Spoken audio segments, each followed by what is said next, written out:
9:24, a little bit of change. And with Leah. How are you doing? It's been a while. It has. It's been a while. It's 2026. It's good to see you and to hear all of your good news. It has been busy. Yeah. I always go all in, though. I'm always, instead of just playing your cards and, calling it, just go ahead and dump the pot in there and see what happens. Okay. What is that? Know when to hold them, know when to fold them, know when to walk, know when to run. Okay. And I just ran forward, There you go. I love that. Well, this is really cool. I'm excited to have you on the show. Heartbreak to Hope is coming up in just a couple of days. We're 9 days away from it, April the 11th. And, you and I were chatting it up a little bit before this conversation started about how this all came together. And these are going to be stories of hope and resilience and in collaboration with Three Purple Coats. How did this all come to be? During 2020, that year that many of us probably want to see as kind of a blur or a blurb, the Field Foundation had, I think, distributed $4.5 million to different regions in the state of Illinois. Alton is in Region 5, so the Y received one, actually several since that time. And I was hired to facilitate, interview the different people, video interviews, and then we're going to have a screening with a short Q&A Saturday, April 11th. And the stories are really, I know we kind of shy away from the word diverse, but they are very meaningful. So I'm looking forward to it. And, take me through how you were able to curate those and, what you think the audience will get out of them the most. Hope, resilience, rebound, heartbreak. And actually, if I could go back to the title, Heartbreak, when I was asked to collaborate and work on this project, I was caretaking for my father, who had Alzheimer's dementia, died in November. And so I was very much, and I am still in heartbreak. And as I interviewed the people and listened to their stories, each one had a sense of heartbreak, that particular situation that caused not their heart to stop, but there was a pivot in their life for sure. So, but within that, a lot of hope. A lot of resilience. One, I appreciate you for sharing that. I didn't want to, bring that up if you weren't comfortable with it. And I really, like I said. Oh yeah, that's my dad. 87 years. You can't walk away from 87 years, right? And I really appreciate that sentiment because I think it really ties in to, really what you're putting on here. And like I said, I pray for you every day and hope it gets better for you. Going into the 11th, though, as you're setting this up and as you were able to be a part of this, whenever you were interviewing, what was your biggest takeaway from? I don't want to say each interviewee, but whenever you're looking back at the group, and I know that you said there's some resilience and there's hope in there, was there one kind of topic that whenever you would ask about it, you just walk away going, wow, that was pretty, how enlightening is this?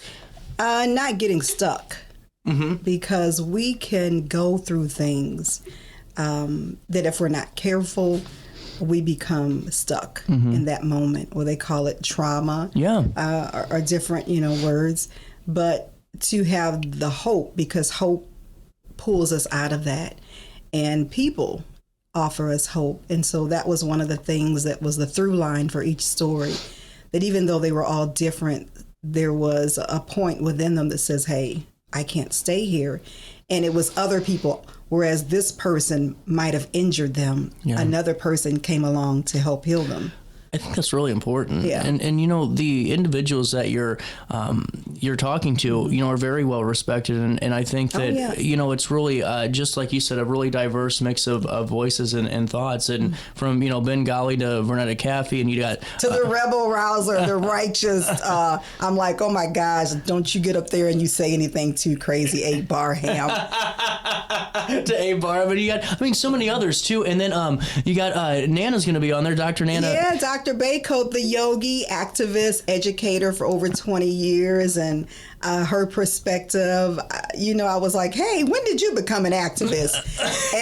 For her, even though she's my baby sister, for her to tell her story, I'm like, oh, okay. Right.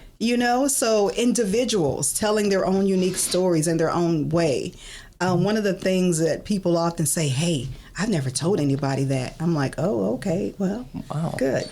Well, fantastic. And Minister Joyce Elliott will be there as well, along with Becky Cowart. Yeah, I love Becky. And just, like I said, fantastic panel. And now, how long is this screening going to run? So each video is about 8 minutes. We have 6 participants, so about 48, 50 minutes. And then the people that come out to attend will be able to ask them questions. And we're going to wrap up. It's 1 to 3. So we're not going to keep people long, and light refreshments will be served. And where's this going to be located again? The Y, right here in Alton on 3rd Street. Yeah. Dorothy has been very welcoming and just say, hey, Leah, have at it, because I know that you'll do good work. So here's the flyer on the screen for anyone that needs more information. That was sent over to us. It's Saturday, April the 11th, and 1 to 3 p.m.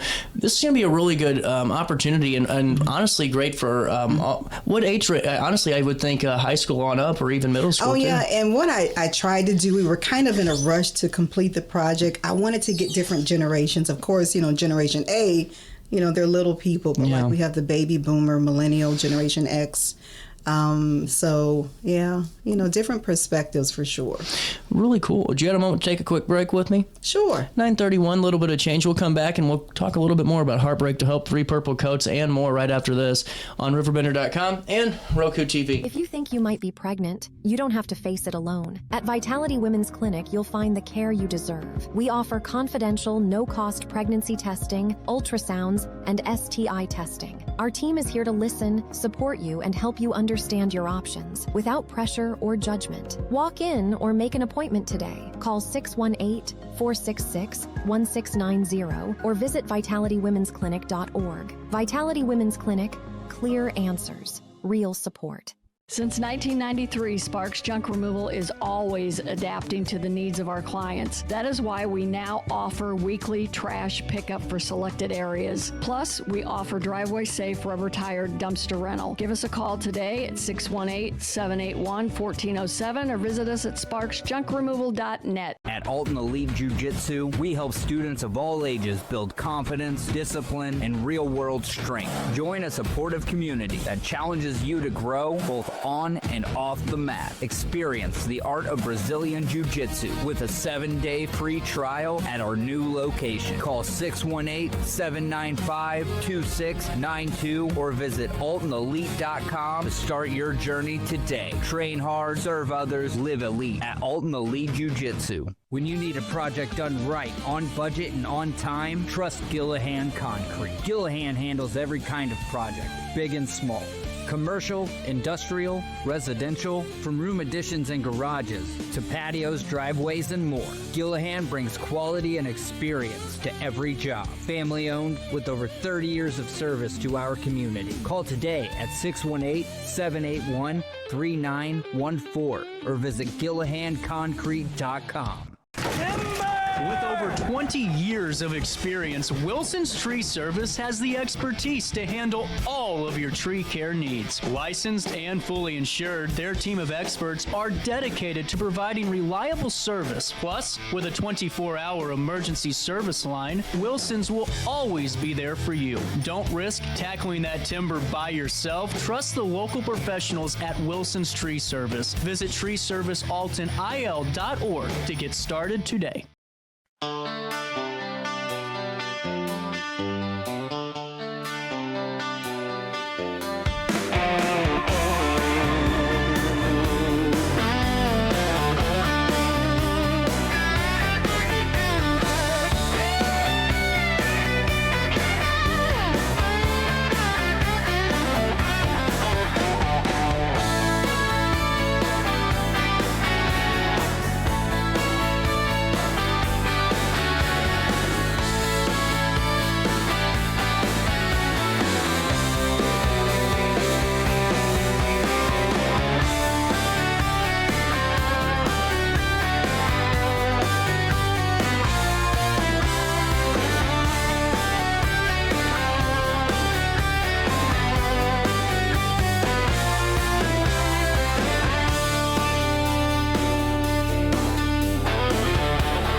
Welcome back, Daily Show. 9:35. The best part of the show is when they can't hear us talking. It is the B-roll, the C-roll, what you can't hear or see. So what you can see is on Saturday, April the 11th, from 1 to 3 p.m. at YWCA, 304 East 3rd Street. And so it's with YWCA, and also, what was the other grant provider? What was this from? Healing, Illinois. Healing, Illinois. Through Field Foundation. Mm-hmm. And, this is really going to be a great conversation. And also, I think it's great for people that, maybe they don't go because, they are going for a certain story. Mm-hmm. But there's a lot of individuals that have worked really hard in this community to get to know them a little bit more, and about, their history would be cool, too. And that's so true. We think we know a person. Yeah. Until we don't. We're like, wow, I never knew that about you. Well, like you with your sister. Absolutely. That's where I think the biggest testament is, testimonial is where, you're finding, things out from a different perspective. Yeah, I get to be on the outside. And even with Ben Golly, sharing his story. And as we were talking, people hear the word race. Mm-hmm. And, let's not bother it. Let's not discuss it. But we get to learn. Yeah. We get to learn. Well, and I think it is important to learn about, individuals' experiences and how it shaped them. And, and I think it, one of those things where it only would, help perspectives and help thoughts at the end of the day. Broaden our horizon. Yeah. Yeah, for sure. What was the most difficult part of this for you? Not speaking or responding to their pain, because I didn't want to interrupt their flow. Yeah. Yeah, because, sometimes something hits you and you want to maybe give your comment or you want to share, but a good interviewer, you have to listen and allow the story to take its course. And then afterwards, like, we did, in between, you share. And I learned so much, CJ. I really do. And it was really a joy and pain to hear them. Yeah. 100%. But coming out on the other side, heartbreak to hope for sure. Yeah. Well, and I think it's really a really unique message, especially around this time of year. We're just going to be outside of the Easter, season.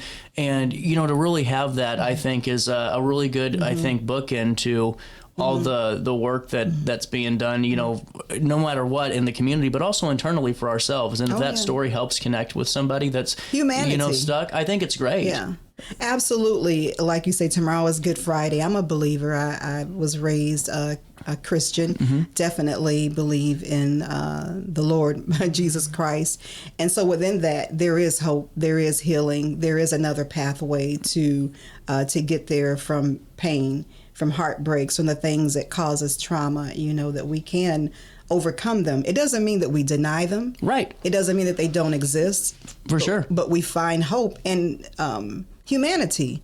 My brother, my sister, they allow that to happen by those connections and hearing one another's stories. Well, and I think, like I said, I really think it's important to really go through and dissect. And also, I think it's really great for the speakers that, but because it's not easy to talk about those things, and open up like that. And I think it's really a big, kudos to them for being, active participants in the storytelling too. Oh yeah, Abe, you would think with him that he, the way he gets around in the community, and we all know Abe Barham, but to hear a softer side, I was actually shocked. I'm like, oh my goodness. So that was very interesting. And then the male perspective.